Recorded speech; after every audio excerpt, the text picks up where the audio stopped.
Let's learn how to play Honeycomb Hustle. The goal of the game is to collect the most honey tokens. You will need to earn flower points in order to purchase honey as you go. The game is played in rounds. Each round will start with players drawing tokens from their bag to build their own honeycomb. To build a honeycomb, you will draw one token from your bag and place it on the table in front of you. This token, along with the others placed adjacent to it, will represent your honeycomb. If the first token drawn is a honey token, return it to the bag and draw again.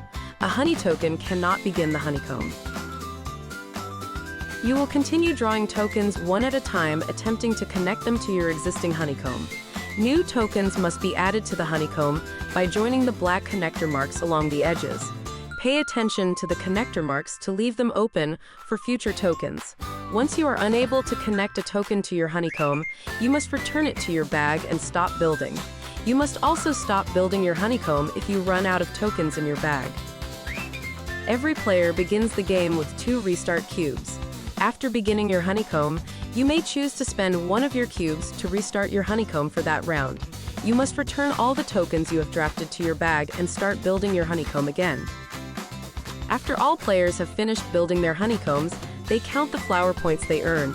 Let's go over each of the different token types and their point values now. Honey tokens cost 5 flower points. The player with the most honey tokens at the end of the game is the winner. Honey tokens don't award you any flower points when they are played, and they only have one connector, making it harder for you to build a bigger honeycomb. Nectar tokens can be purchased for 3 flower points.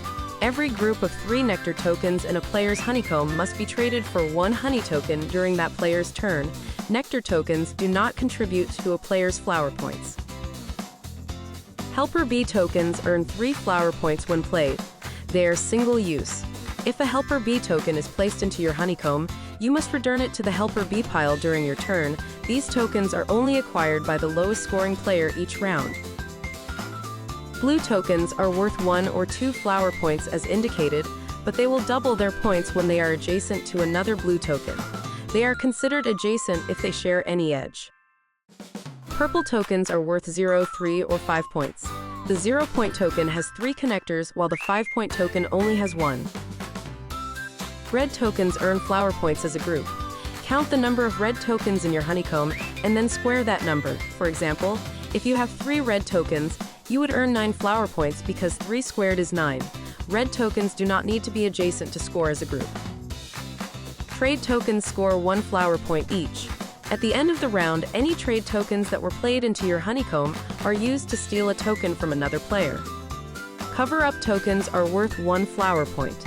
They may be placed on top of a honey token, giving the opportunity to extend your honeycomb. Cover-up tokens have 2 connectors instead of the 1 connector that honey tokens have. After all players have finished building their honeycombs, they count the flower points earned from their honeycomb. The player with the most points is given the start token. That player will draft and purchase first. Now players will take turns drafting and purchasing tokens.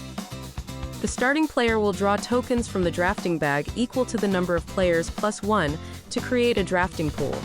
Beginning with the starting player and in descending flower point order, you will take turns. In case of a tie for flower points, the tied players will take turns in clockwise order beginning from the start token. On your turn, do the following. First, return each group of 3 nectar tokens in your honeycomb to the nectar pile and collect 1 honey token for each group. Second, return any helper bee tokens played in your honeycomb to the helper bee pile. Third, choose 1 new token from the available drafting pool and add it to your bag. Fourth, use the flower points you earned to purchase as many honey and nectar tokens as you desire. Each honey token costs 5 points and each nectar token costs 3. Remember that the player with the most honey at the end of the game wins. Also remember that nectar tokens convert into honey in future rounds. Flower points do not carry forward to subsequent rounds. Finally, the last player, and only the last player, receives 1 helper bee token for every 3 flower points they trail behind the leader of the current round, up to a maximum of 3 helper bee tokens. Return the leftover token from the drafting pool to the drafting bag. After all players have taken their turns, all players should return their played tokens back into their bags. but should set aside any trade tokens they played into their honeycombs that round. In clockwise order, beginning with the starting player, each player with one or more trade tokens set aside will steal one random token from the bag of any opponent. The player stealing immediately places the stolen token in their own bag and the trade token in the bag of the opponent from whom they stole. This process is repeated for every trade token. Trading is not optional. After all players have taken their turns and all stealing is complete, a new round begins.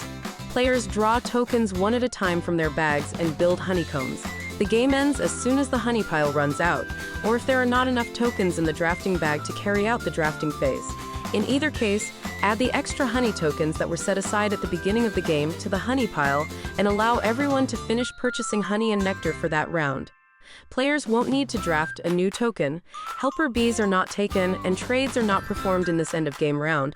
After all purchases are made, players empty their bags and count the total number of honey tokens they have collected. The player with the most wins. In case of a tie, the tied player with the most nectar tokens wins. If players are still tied, they share the victory.